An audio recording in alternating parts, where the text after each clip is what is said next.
सुस्वागतम बच्चों। आज हम कारक प्रकरण के अंतर्गत कर्म कारक के बारे में अध्ययन करेंगे, सीखेंगे। कर्म कारक वह है जो किसी वस्तु या व्यक्ति की वाक्य में की गई क्रिया का प्रभाव पड़ता है, उसे कर्म कारक कहलाता है। जैसे स पुस्तकम पठति, यहाँ पर पुस्तक पढ़ने की क्रिया के लिए स है, अर्थात वह स पर उसका प्रभाव पड़ रहा है। अतः इस प्रकार से हम कह सकते हैं कि वस्तु या व्यक्ति जिस पर वाक्य में की गई क्रिया का प्रभाव पड़े वह कर्म कारक कहलाता है। पहला सूत्र है इसका, कर्तुरीप्सितमः कर्मः।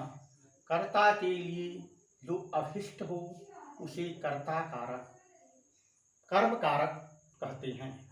कर्ता के लिए जो अभिष्ट हो उसे हम कर्म कारक कहते हैं। उदाहरण, रमेश संस्कृतम पढ़ति। रमेश संस्कृत पढ़ता है। रमेश क्या पढ़ता है?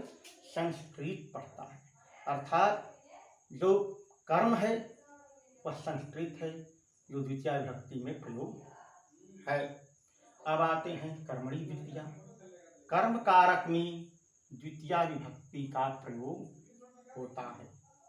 कर्म कारक के अंतर्गत द्वितीया विभक्ति का प्रयोग होता है। उदाहरण के लिए, अंशु फलम खादति। अंशु फल खाता है। यहाँ पर फल में द्वितीया विभक्ति का प्रयोग हुआ है।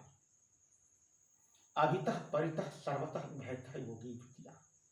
अभितः परितः सर्वतः उभयतः योगी द्वितीया। अभितः परितः सर्वतः और उभयतः के योग में द्वितीया विभक्ति का प्रयोग होता है और यह कर्म कारक कहलाता है। जैसे उदाहरण, विद्यालयम अभितः उभयतः पर्वतः सन्ति। अभितः का अर्थ भी दोनों तरफ होता है, उभयतः का अर्थ भी दोनों तरफ होता है। अर्थात विद्यालय के दोनों तरफ पर्वत है। गामः सर्वतः परितः वृक्षाः सन्ति। गांव के चारों तरफ, परितः का चारों तरफ होता है, वृक्षाः सन्ति चारों तरफ वृक्ष हैं, सर्वतः का सभी ओर होता है, ग्राम के सभी ओर वृक्ष हैं। अब आते हैं प्रत्युनिधिं निकषांतरेण यावद्धि। प्रति, अनु, धिक, निकषा, अंतरा, अंतरेण, यावत शब्दों के योग में द्वितीया विभक्ति होती है। प्रति का अर्थ ओर होता है, अनु का अर्थ पीछे होता है, धिक का अर्थ धिक्कार होता है, निकषा का अर्थ निकट होता है, अंतरा का मतलब बीच में होता है, अंतरेण का मतलब बिना होता है, यावत का मतलब तक होता है। अर्थात इन शब्दों के साथ द्वितीया विभक्ति का प्रयोग किया जाता है। उदाहरण स्वरूप, दीनम प्रति दया कुरु। गरीबों के प्रति दया करो। रामम अनुगतः लक्ष्मणः। राम के पीछे लक्ष्मण गया। धिक पापिनः जन्म। पापियों का जन्म धिक्कार है। बीपीएस विद्यालयम निकषा क्रीड़ा क्षेत्रम वर्तते। बीपीएस विद्यालय के निकट खेल का मैदान है। ताम माम च अंतरा को अस्ति। तुम्हारे और मेरे बीच में कौन है? यहाँ पर तुम माने तुम्हारा, माम माने मेरा, च माने और, अंतरा माने बीच, को माने कौन, अस्ति माने है। अर्थात तुम्हारे और मेरे बीच कौन है? अध्ययनम अंतरेण ज्ञानम न भवति। अध्ययन के बिना ज्ञान नहीं होता है। नगरम यावत् पर्वताः सन्ति। नगर के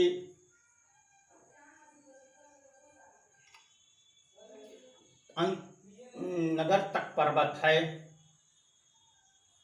अब आते हैं अधि सिंहस्थासाम कर्म अधि उपसर्ग रहने पर सी सोना, स्था ठहरना, आस होना धातुओं के प्रयोग में द्वितीया विभक्ति हो का प्रयोग होता है।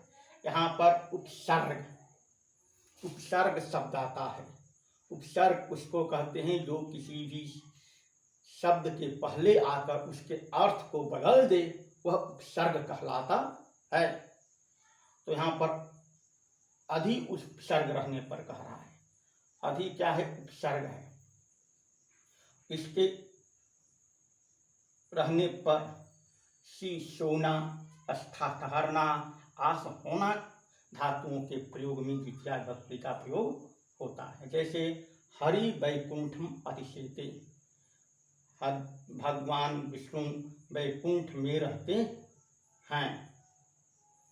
विश्वजीत गृहम अधितिष्ठति, विश्वजीत जो है वह घर पर बैठा है। राजा प्रसादम अध्यास्ते, राजा अपने महल में विराजमान हैं, अपने प्रसाद में विराजमान हैं।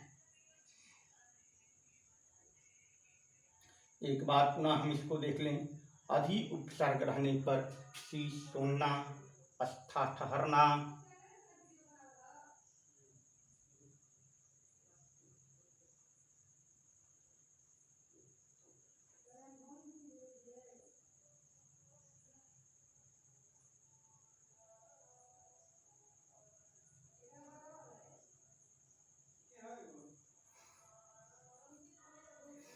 और आस होना धातुओं के योग में द्वितीया विभक्ति का प्रयोग होता है। हरि अवैकुंठम अधिशेति, हरि वैकुंठ में शयन करते हैं। विश्वजीत गृहम अधितिष्ठति, विश्वजीत अपने घर पर ठहरा हुए रुका हुआ है। राजा प्रसादम अध्यास्ते, राजा अपने प्रसाद अर्थात महल में बैठे हुए हैं, विराजमान हैं। आज बस इतना ही। धन्यवाद।